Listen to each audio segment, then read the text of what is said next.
Okay, so we'll just give it a minute while the attendees filter in. I think they might need to hit OK on their side or something like that.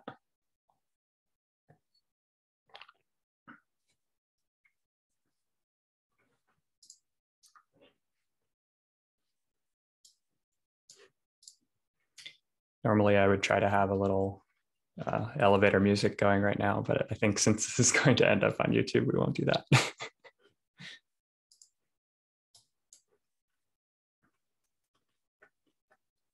And I'm seeing some familiar names in our attendees list.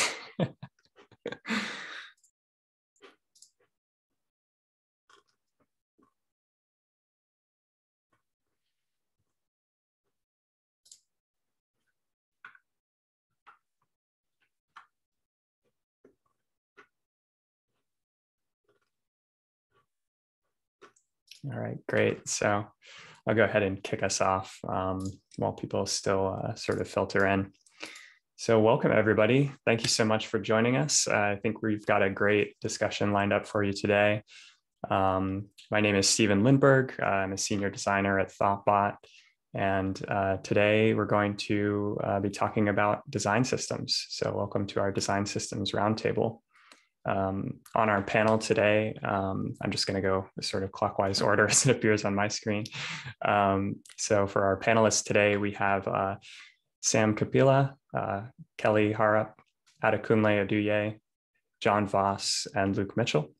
And I'm going to let each of them give a short introduction. So please, tell us just a little bit about yourself, what your current role is, maybe where you're from, and then we'll dig into our topic today.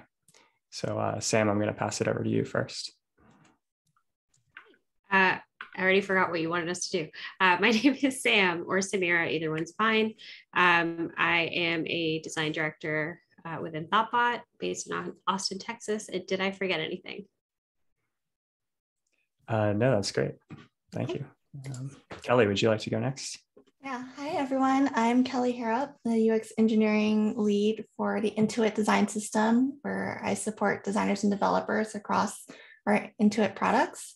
And I'm from Dallas, Texas. And also I'm a co-host with Adekunle on the Code and Pixels podcast. Awesome. Very excited for that. Adekunle, would you like to go next? Yeah, my name is Adekunle Aduye. I'm a Brooklyn-based design engineer.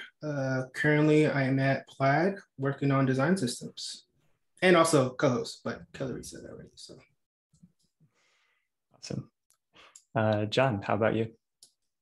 Hi, I'm John Voss. I am calling in from Sea Ranch, California, which is just north of the Bay Area. I am the senior design manager of UI and design systems at Stitch Fix, where I was the founding designer on our design system mode. And I am now building out a team that currently consists of myself and 2 lead designers. Wonderful. All right. And last but not least, Luke. Hi, I'm Luke. I'm calling today from Chelmsford in the United Kingdom. And like Sam, I'm also a design director at thoughtbot. Wonderful. Thank you so much. Well, I really appreciate you all being here today. Time is one of the most precious things we have, so really appreciate it. So let's kick it off. We're going to be talking about design systems today. I'm going to go ahead and share our slides here. So we're going to start really broad and then go into some specifics. So first question on the chopping block is, what is a design system? I recognize that this is extremely broad, so I'm going to throw up some definitions here just so that we have a jumping off point. And these are 2 definitions that I think are accurate, I think, in my opinion, but we can go from here. So the first definition from Alla Komatova, her book, Design Systems, Practical Guide to Creating Design Languages for Digital Products. A design system is a set of interconnected patterns and shared practices coherently organized to achieve the purpose of digital products. And the second definition from Brad Frost's article, design systems are for user interfaces. Design systems handle everything related to common interface patterns that can be used across the organization. So here's our jumping off point. How do these definitions resonate with you, or what are they missing maybe?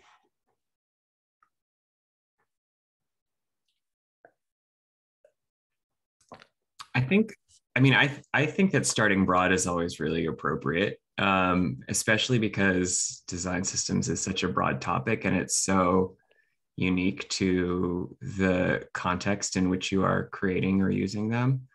And so it can be hard to dive into much specificity without talking about, where and how this is all happening. I think, some of the pieces that I would add to both of these definitions, which I think are great, are the cross-functional aspect, which I guess is hinted at in Brad Frost's definition. But this idea that design systems are this bridge between all of these different disciplines or stakeholders in a product experience, and bringing them all together and really driving alignment between those perspectives. Yeah, to add on to what John said, I think these definitions do a good job of explaining the deliverables and like the visible parts of a design system. But what I commonly see is that design systems also go into like how people work. So the process and kind of understanding contribution, understanding growth and adoption, and advancing the system. And I think a lot of that just gets hidden because at the end of the day, you're showcasing components and patterns, and it looks simple, but there's a whole bunch of process underneath that layer that I think it's not mentioned as much.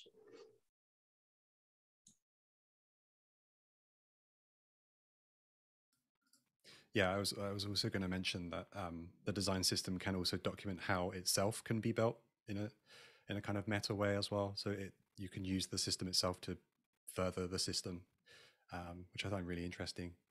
And yeah.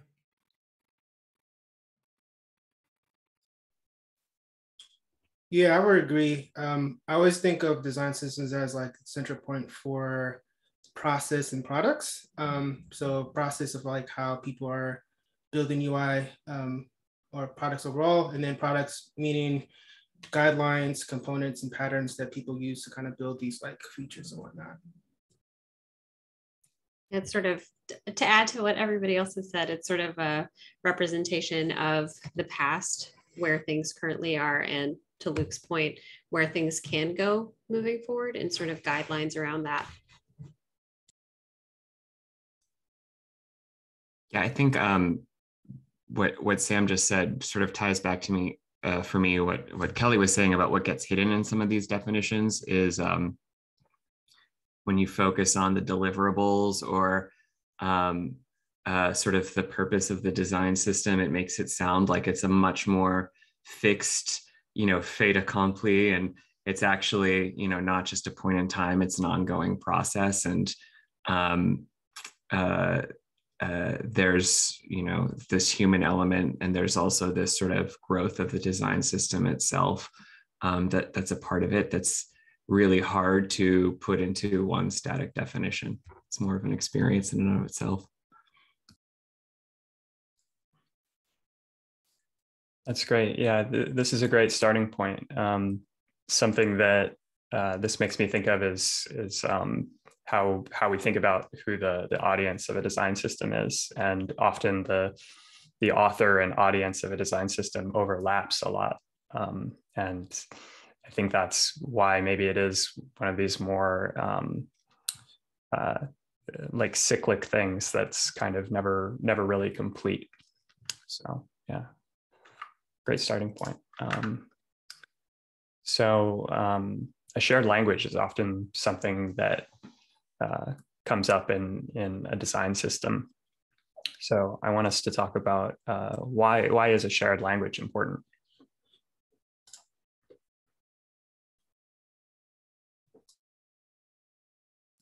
I feel like the shared language is actually the key aspect that joins those cross-functional teams together. And it's really the foundation that allows those folks from marketing, the folks who are writing copy, the people who are perhaps researching and doing user research and competitive research, all the way down to developers and designers. Yeah, I think it's definitely the most important aspect of that entire aspect of design systems, really.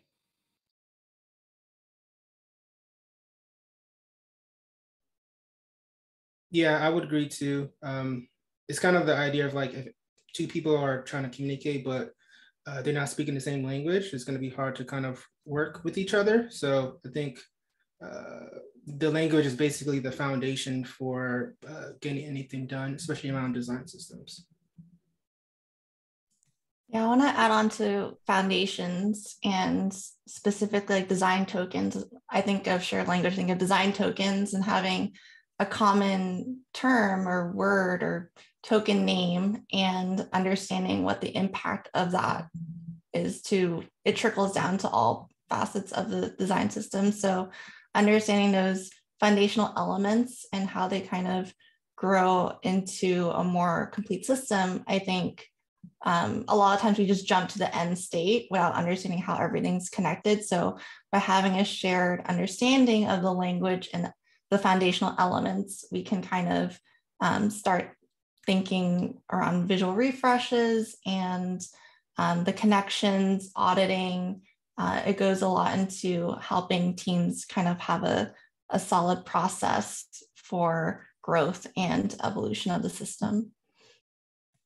I think too, it's so important for the shared language to exist because it has a lot to do with the life cycle of a design system, its ability to be a part of adoption, to be used, to sort of, I guess the idea of leave something in a better place than where you found it, or leave things in a way that if, you know, poof, Thanos does a little click tomorrow and you disappear, that the documentation is there.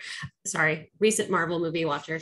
But I think that that is a big part of it, thinking about the different scenarios in which, to everybody else's point, who's looking at it, are we all efficiently working because we have a shared language, and considering the use cases of when teams change or stakeholders change, and how do you kind of get adoption to happen? Yeah, I think you know, if you look at what we're trying to remedy through design systems, you know, whether it's inefficiency, like Sam was saying, or sort of variable applications of foundational elements, it's usually not a technical problem that leads to those, you know, discrepancies in our experiences or inefficiencies in our processes. It's this gap between the intent of something and the implementation of it, whether that's a brand standard or a static mock, you know, and it's a product designer applying this brand palette to UI, or an engineer creating this live real version of something that's just existed in Figma to date.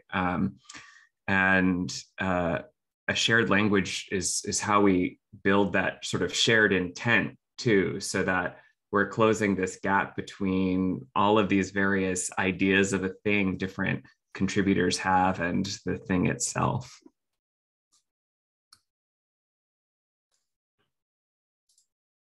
Yeah, I'm always really glad when I find like a glossary of terms, or when maybe unusual terms are, or maybe not even unusual terms, but just common terms in a design system are documented in some kind of glossary. That's always really helpful for getting people on the same page. But maybe it's a slightly less glamorous piece of documentation. Yeah, so next, I want to talk about what value we see in design systems. And jumping ahead here a little bit, because I think it kind of relates to a question that came from one of our registrants, was communicating that a long-term value of a design system to leadership. And specifically, this question asker pointed to this particular graph of how investing in a design system at first might slow down productivity, whether that's actual or perceived, might even be its own conversation. But what does this value look like over time, and how do we communicate that value?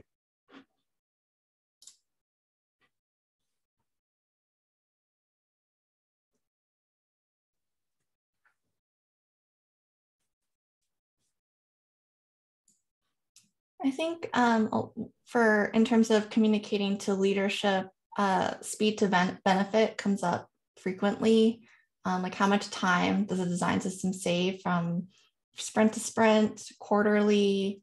How much time does it take to get started on delivering a feature or updating a feature? So I think in terms of, I see a lot of metrics around like hours saved, and like how much percentage of time does that add up over a long period of time? Yeah, I like to note as well that it is a curve. The design system doesn't only provide value when we feel it's at the top of the curve. It provides value slowly throughout its life cycle. So even if you have, for example, a button in a design system, how that works and how or why not you should not use that button, that saves somebody some time, even if it's a very small amount of time. But then when you multiply that by any number of components and patterns in your system, it just gets better with time. You just have to endure the period in which you're slightly less productive. But I would argue that even then you're learning and gaining knowledge. I think time is probably one of the easiest ways to start talking about value, especially with people outside of a specific discipline. But I also think, you know, when I talk about the value of a design system internally, I also like to, you know, focus on things like quality as well, and sort of robustness and accessibility and inclusion, because what a design system does is invest a lot of thought and effort up front into some of these things, and makes them a lot more scalable, so that you can have more polished user experiences with less time invested. But those outcomes also have real benefits to a business that are worth, you know, planting in people's minds, even if they may be harder to measure at first when you're just getting started.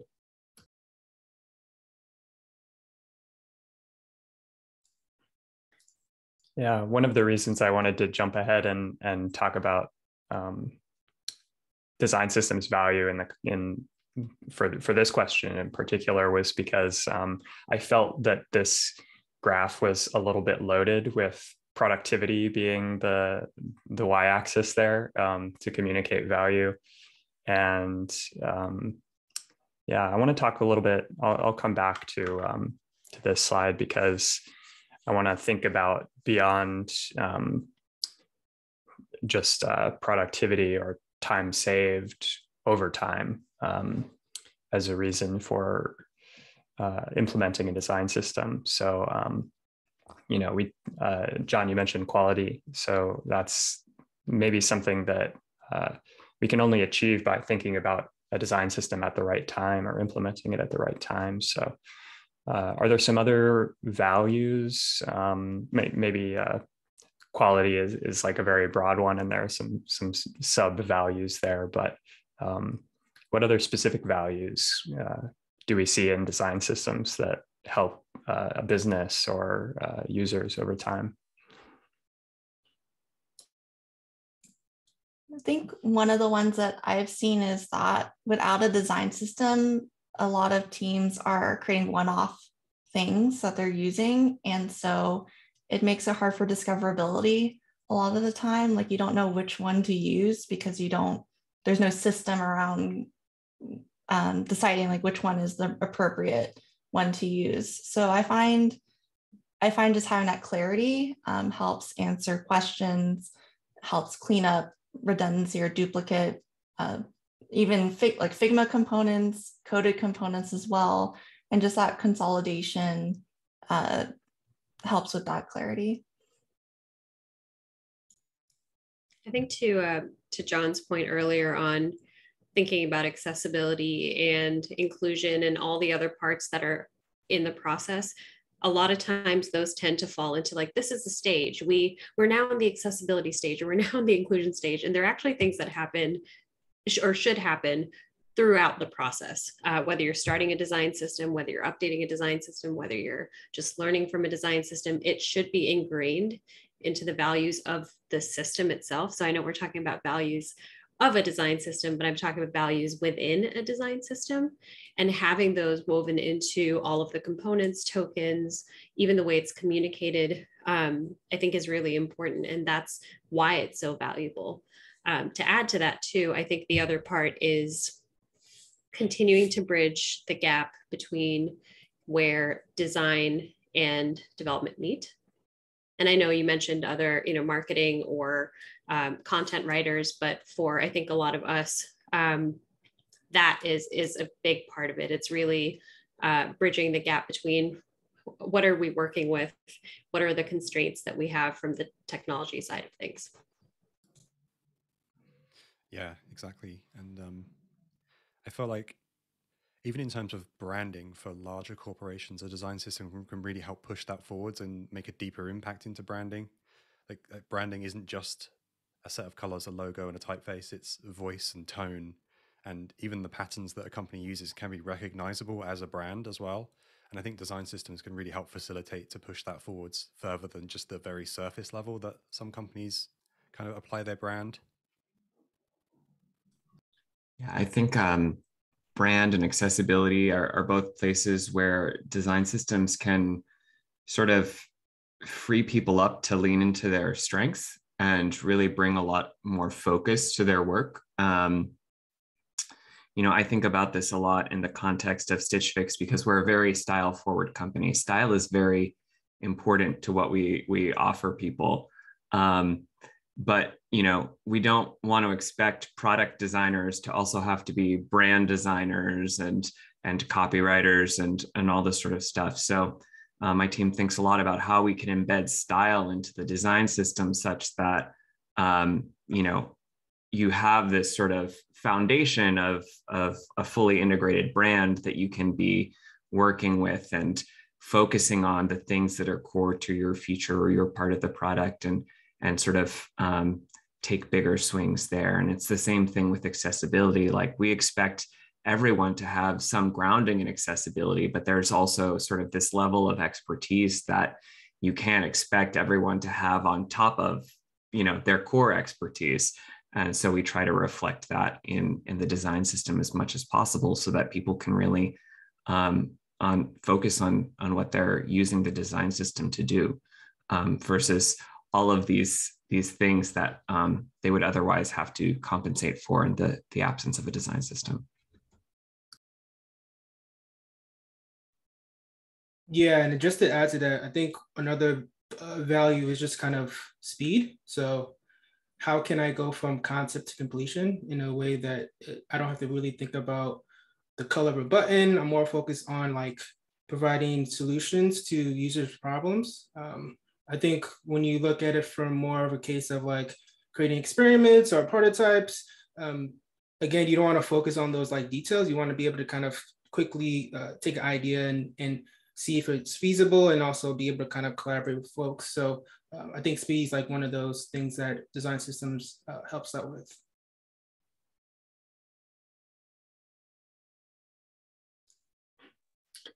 So we have a question from the chat to bring it back to our question about shared language. This question is from Marcos. So they ask, a shared language is not necessarily the same language as you can speak the dictionary language and the street language. So do y'all see something similar happening with the use of design systems in large corporations where there are maybe two sets of overlapping languages when it comes to design systems? Or maybe more than two?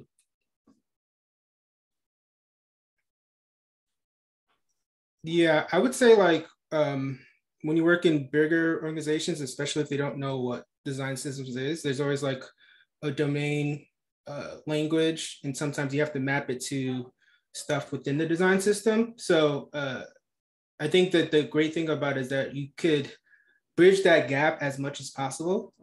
I've had experience where we actually had like a dictionary of definitions within the design system because if you think about it, some people are coming from design or engineering backgrounds and might not know, understand like different jargons within like the industry. So it's kind of like bridging that gap. And again, there's going to be kind of two sets of languages. And I think design systems is the center of that because it kind of, again, bridges that gap, not only between design engineering, but also people that work on products versus people that are more working on the business side of the business. I mean, I think there's something really interesting in the language metaphor that's maybe what Marcos was, one of the things Marcos was hinting at is that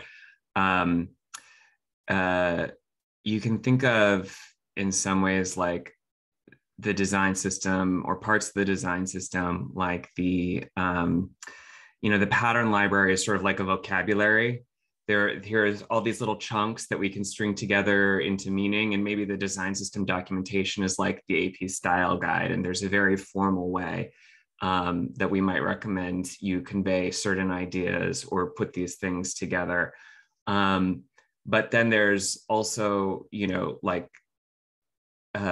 other equally valid ways of using this vocabulary that we've documented in the design system in this pattern library to create meaning. And maybe that's your slang or that's your alternative grammar, right? And I think it is really important that we, as design system practitioners, sort of like embrace the validity of that and making sure that like what we're focused on is not always sort of the construction, although the AP style guide has its time and place, but also really on like, what is the meaning? And is like the meaning you are creating or conveying with this alternative construction still like the intent, right? That's sort of, I think, where you sort of start to run afoul with freedom on top of a design system is not when things are used sort of off book, but when they lose the thread from the original intent and start, maybe introducing cognitive load for users because you've actually changed the meaning of this piece of vocabulary instead of, using it in an inventive way that conveys something similar, I think language is a really interesting metaphor to dig into when you're working in design systems. I couldn't agree more. I think with the language point in this question, it's less of large corporation versus not, and really more of the language intended by the design system and then the impact that it has. And that there are certain things, if we, why we have primary buttons, well, that's likely a submit on a form or a save or log out or whatever it is. People expect to see that over and over because it becomes a part of that unconscious or conscious way that they're experiencing something. And when something changes, that tends to be the time, especially with a lot of products that exist, where we go, why did blank change their algorithm and the feed is not a timeline anymore, it's being served. That's something that was a change in the user's expectation when multiple similar software that have a timeline did the same thing and did things chronologically. This is one recent example because I know some of those are now backtracking on, we're going to serve you the content we want to give you versus the content you want. But I think that's a perfect example of changing a pattern or losing that thread that John mentioned and losing users in that context. Yeah, I just wanted to add on that we started crowdsourcing more to get more real users, real customers, and what their interpretation of intent was. So we would send out Google Forms, set up like cross-collaborative documents for them to kind of drop in what they thought the usage of something was, or adding tags. Tagging was a big part of our system. to help with searchability. So instead of our team having to think of all the different possibilities, we relied on our end customers to tell us, hey, I would search for this term to get this component or this usage. So I just wanted to say that it sometimes feels like the burden's all on the team to deliver all those connections, but try to crowdsource as much as you can. And that way you're getting a real representation of how people would use the system. I think that example is great. And especially like within this context of a language metaphor, because language works the same way, right? It's not the dictionary just saying like, this is what this word means. It's also the dictionary saying like, hey, people are using this word or this phrase to mean this thing now with such frequency that like, we're going to take that back. We're going to take that into our resource. And so it may be, you see feature teams are using this divider style that you would have imagined as being for one particular use case and saying like, oh, actually, there's apparently like, this is really compelling. We should make this an alternative use case or the primary use case of this style. Or you may see in user feedback, which I love, like people interpret this style of button to signal this type of interaction. We should actually change how we're using this style of button and deprecate the other uses of it because we're, creating confusion. It's not aligned with sort of the vernacular interpretation of this style. It really shows that a design system is not just this one way sort of rule set. To sort of continue the language metaphor a little bit more, English is a great example. There's a lot of words in English that come from other languages. And the thing with the design system isn't just what's documented within that one design system. There are usability patterns or things that users expect that come from their other experiences or other languages or design systems that they're used to that are part of their expectations when they interact with something new.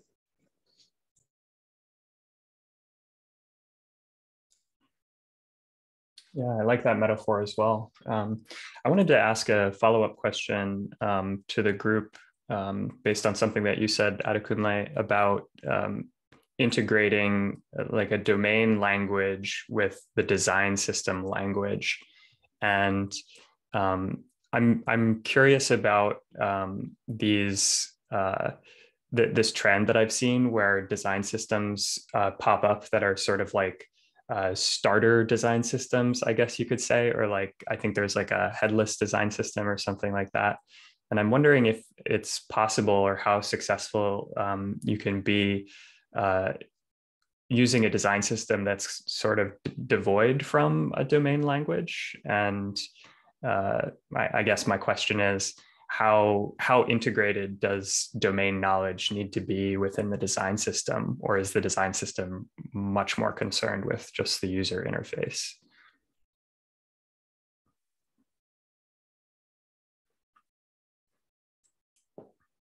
Yeah, I would add like it's important because depending on like what domain or business you work in, like it might influence the actual design system overall. And hence why a lot of like, if you look at design systems across different companies, they're all different.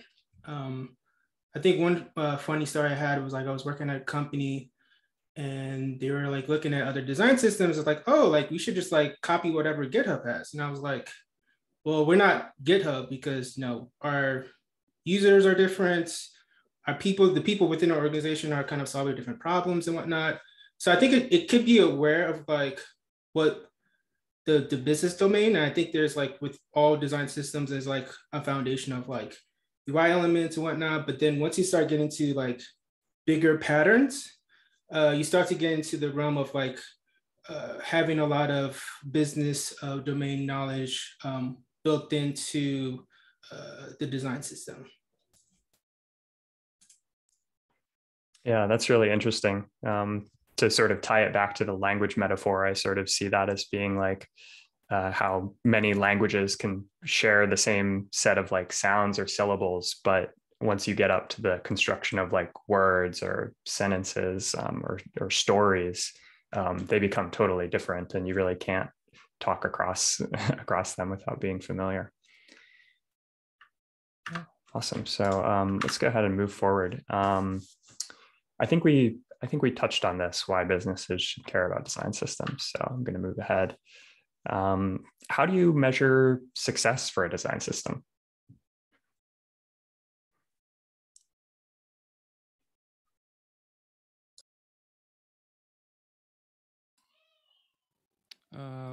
I think one of the ways that we've already touched upon is that you start to see a reduction in the amount of things that are actually being built as unique items, and you're actually starting to merge different products into one another because you've realized that they're actually very similar, and the design system has facilitated them merging together. That's one thing that I've noticed. Yeah, I mean, I think there are lots of ways you can do it. I think it depends a lot on the stage of maturity your design system is at. You know, when we were just launching mode, and it was just me and, you know, a couple of borrowed engineers, we were really going based on coverage, just sort of how many of these foundational pieces have we gotten documented in the design system, and then you can actually start to move towards adoption. You know, how many engineering teams have started to use these small pieces that we've put together, and you know, coverage and adoption can then become more and more sort of sophisticated measurements of success. You know, we're working on sort of the next level of coverage, where we're looking at sort of the accuracy of our coverage now. And, you know, like, okay, so this design system is now 2 years old. Have we stayed up to date in, you know, all these different touch points? Or are we actually, you know, maintaining that alignment we're seeking to drive and holding ourselves honest there? There's, you know, platform parity. But there's also sort of cultural measurements too. You know, how healthy is the community? Are people contributing back to the design system from outside of the design system team? Do they feel like the design system is supporting their work and empowering them? Are people satisfied using it? Like, our internal customers having their needs met? So there are lots of ways, depending on sort of what your team is committed to and where you are in your journey. Yeah, I love John's comment there around contribution. Is the system flexible enough to handle what I need? An example I had was I had a developer saying, hey, like, my button doesn't look exactly right for my product. And I kind of I walked them through, like, oh, this is how theming works. This is how design tokens work. This is how you would update your theme to make it match. And so just seeing them make the pull request, getting that merge, seeing them go, oh, I'm unblocked now. Like, that was a really rewarding part for me, kind of knowing that, you know, now our system is one bit closer to being more mature, and kind of seeing that the unblocking of people's work, I think, is a really nice thing to kind of look back on, because in the moment you're kind of going, there's so many different requests, but just taking a moment to step back and go, hey, I solved one person's problem, I think is important to acknowledge.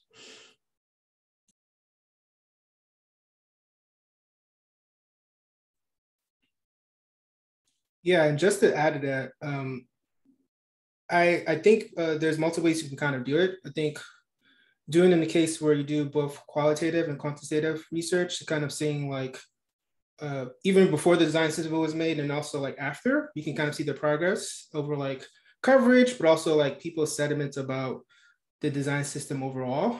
And back to like Kelly's point, I think it's super important to making sure that people that are using the design system understands how to contribute back into it, because I think the idea around design systems is more of like community based, where like you have a design system team and they're more of like shepherds and just kind of like, if anyone has any questions. But if people are like that use the design system are able to contribute, I think that's a great measure of success, because the idea is that like they're empowered to like change things when it's broken. So I think that was another thing that I think it's super important when you're like measuring it. Sometimes it's hard to kind of quantify it, but I think that's why you always want to do like some sort of like interviews to kind of get people's sentiments, because that's a great way to kind of sell it to not only to the team, but also leadership. We have one question from the chat. It's kind of related to what y'all are talking about right now, which is one way to measure success could also be onboarding time of new designers and engineers. Is that something that you all use to sell design systems within your companies? Yeah, that's the question. I'm not sure if the person, oh, go ahead. No, please. Okay. I'm not sure if the person who asked the question was looking at the measurement of time of how long it takes to onboard a designer or developer, but I would maybe push back on that in an ideal onboarding situation, just because it's less about them. Similar to CSS or HTML, I don't expect everyone to memorize every single property that exists, but do they understand the process of how to get what they need, whether it is to suggest something that isn't documented or going about updating something. So I think process and understanding the process would be more important to me than them fully adopting or memorizing a design system. Yeah, I would say the speed of onboarding is not something we have used yet to sell the design system, but is a metric we're starting to adopt internally to measure the health of our design system, which is like, if a designer is to join our team, does join our team, an engineer joins our team, how well, like how confidently can they begin to understand and use the design system? What level of sort of intervention does that require on our part? You know, like, do they need lots of hand holding? Are they, you know, feeling really nervous? Are there lots of unanswered questions?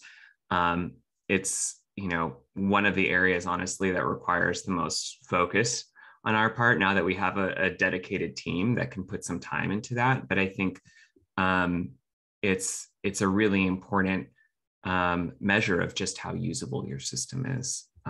So that is something that we do, like when we do qualitative surveys on about like a quarterly basis.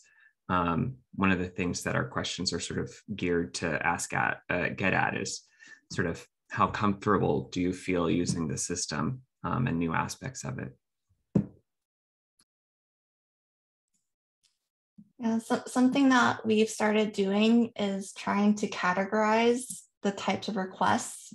So we're trying to understand better, is this like a one-off update for an experience? Is this meant to reflect a new product's personality? Or is this meant to funnel up into the design system eventually? And so a lot of the first questions that we get a question, we ask a question on the scope of impact that they're looking for, because we see a lot of folks who are confused on the messaging. Like, do we always have to use the system? When can we experiment and branch out? And so having that clarity as part of onboarding on like how to use the system and where to deviate from, I think we could stand to mature that a little bit more, because I can understand from an end user perspective, not really understanding when I can change the border radius of a button or change the color of something, because depending on your system, you could have a very rigid system or you could have a very open system. So I think it's just kind of understanding what types of changes are being asked and kind of having that documented somewhere. It's really important. We have another question from the chat. Can a design system be successful if the team contributing to it is not necessarily a 100% dedicated team? How necessary is it to have a dedicated team when it comes to providing value?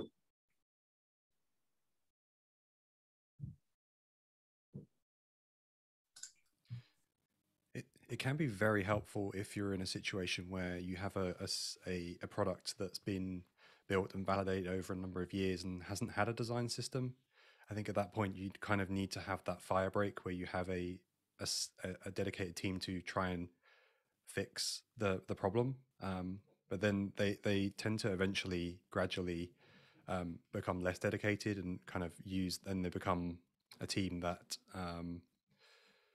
just tries to evangelize the system instead, and then eventually everyone becomes the evangelist as well. So yeah, I've not seen I wouldn't say that a dedicated team is necessary for the entire lifespan of the design system, but the other panelists may disagree. I think there's a difference between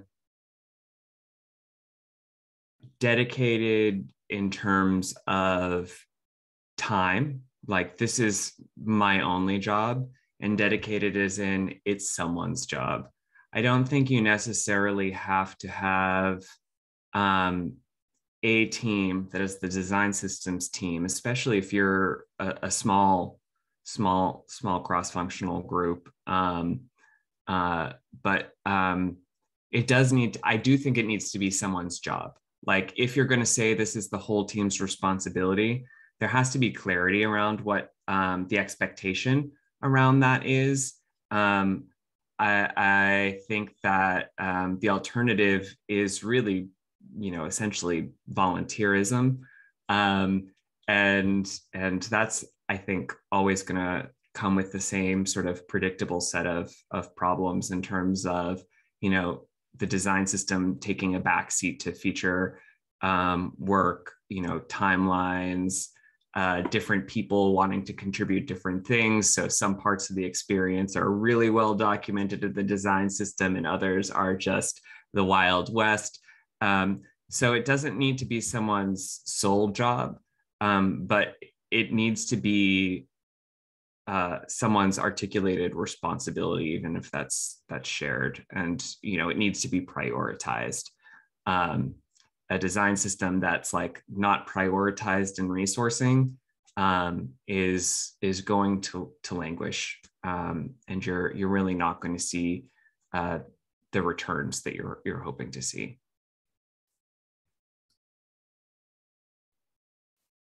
Yeah, I agree. I think I spent most of my time working design systems as like a part-timer, and that will work if you're like building a design system from scratch, but you're going to get to a point where you're going to need more dedicated time and resources. And also, if you're a part-timer, if it's like between a design system problem versus a feature problem, usually you have to focus on the feature.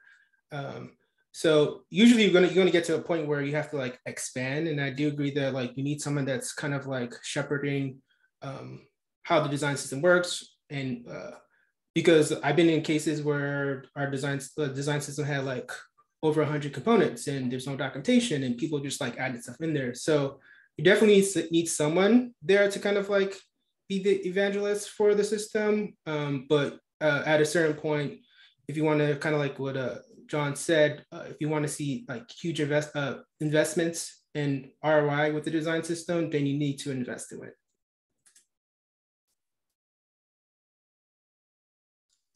I think that that role of evangelist is so important, and really one of the most sort of overlooked sort of responsibilities of anyone working on a design system is it's like not necessarily time spent in Figma or whatever code base your team uses. It's really about reaching out to all of these people who have a stake in the decisions the design system documents, and driving that alignment and getting agreement on the things that go into the design system that get codified. That's sort of hard to crowdsource. Like I think we've all worked on teams that need to be completely self-organized, and if you're really lucky, you find your rhythm doing that, but it takes a long time to find that rhythm.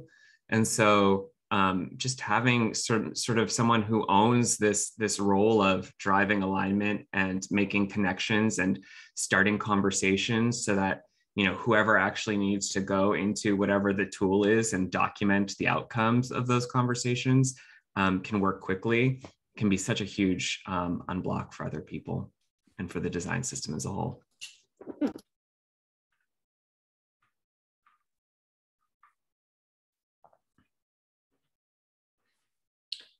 Awesome. Let's move on to this question. What are the indicators that it's the right time for a business to start using, creating, or maybe scaling their design system?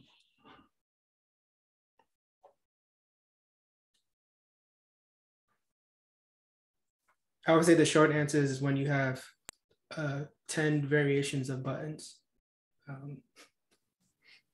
Yeah, to add on to that, when designers are spending more time with developers are telling them which button they should be using rather than being able to refer them to a document that would give them all the answers they need.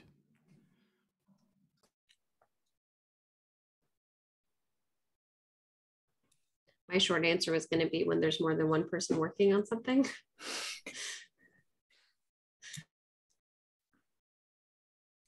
Yeah, I think if just from a design perspective, you can usually use reviews or crits as a really good sort of weather vane for that sort of thing. If you spend more time trying to coordinate like discrepancies across everyone's different features, it's probably time to actually make that an official track of work.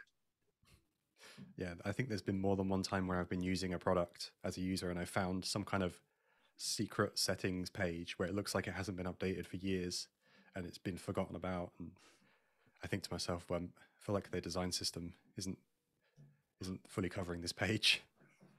Icon styles are another really telltale sign. If you're like, oh, we've got some flat over here, we've got some bubbly things happening, you know, it's not necessarily the most critical thing for the design system to fix, but it's usually sort of the most visible sort of archaeological layer that, you know, you can say like, oh, well, this is from, you know, the original MVP, and then this is from that one designer we had on contract for 3 months who wanted to try something fancy. It's a good time to go in and clean things up. Yeah, I think it's especially important if you're supporting like a white label product, especially because you develop experience and someone else wants it and you're having to like do it again. And you're like, wait a minute, I could just have a template and just theme certain parts of it for people. And so I think when you get to that point where you can start having those common patterns, it's the time to go, okay, what's our, you know, generic experience? And what are the specific opportunities that we want to encourage people to customize? I also think going back to the earlier conversation about designer and engineering onboarding or giving people space to innovate, there are really good sort of organizational indicators too. Like if you're going to rapidly scale your team in the near future, it might be a good time to start investing in a design system. Or if you're going to go into sort of rapid iteration on your product, those are both times when, you know, things are going to be moving really quickly, and it's going to be naturally harder to keep sort of alignment between all these different parts of the business and parts of the product. And so if you're doing it in a way that you can actually see it coming, it might be a good time to invest in a design system as part of that work.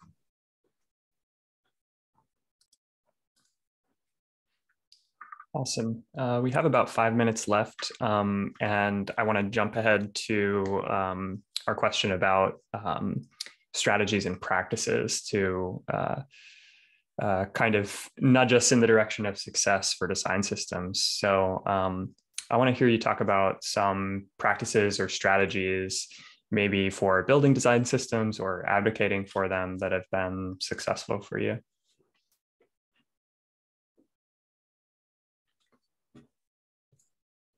I think for myself, I try and dog food our system as much as possible. I know when you're in like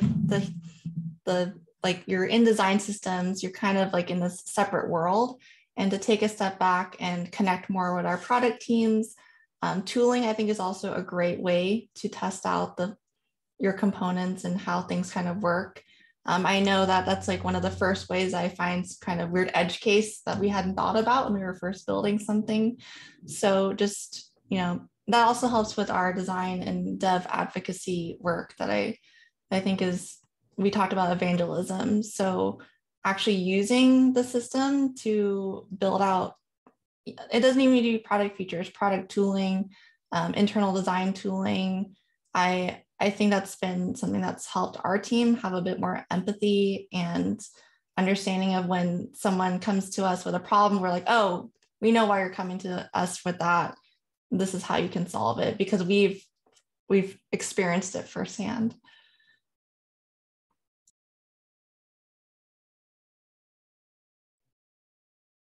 Yeah, and just to add to that, I think it's always beneficial to work in the open as much as possible. Because even early in my career, I always thought like design system was like a black box and people were just like coming up with these things. But especially when it revolves around accessibility and other stuff, you want to be able to showcase your process overall. And even from the engineering standpoint, I always like create component API docs so that people can kind of see like my thinking process of building a component and whatnot. So as much as possible, build in the open, because this is how you can, another way to evangelize the system, but also the process of it. I think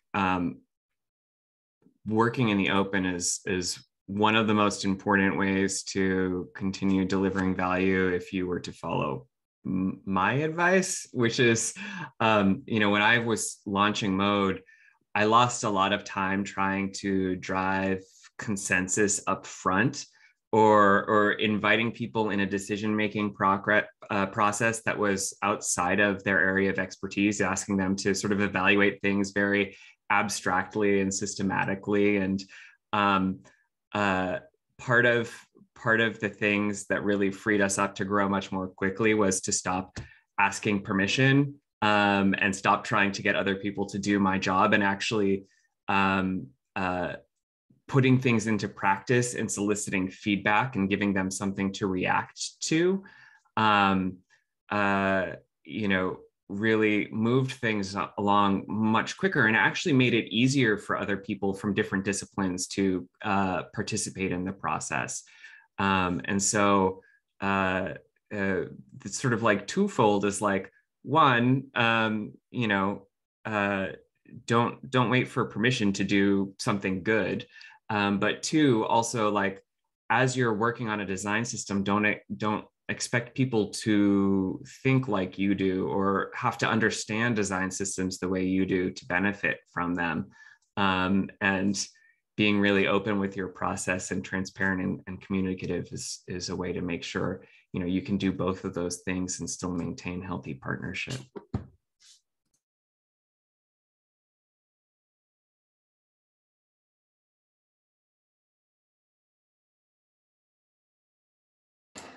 Well, awesome. We are at time. So I just want to say thank you. Thank you to our panelists for such a great conversation. Really appreciate it. Thank you, Liz, for facilitating the Zoom. And I hope you all have a great rest of your week. Yeah, thanks again. Thank you all. Hi, everybody. Thanks, everyone. Bye, all. Yeah.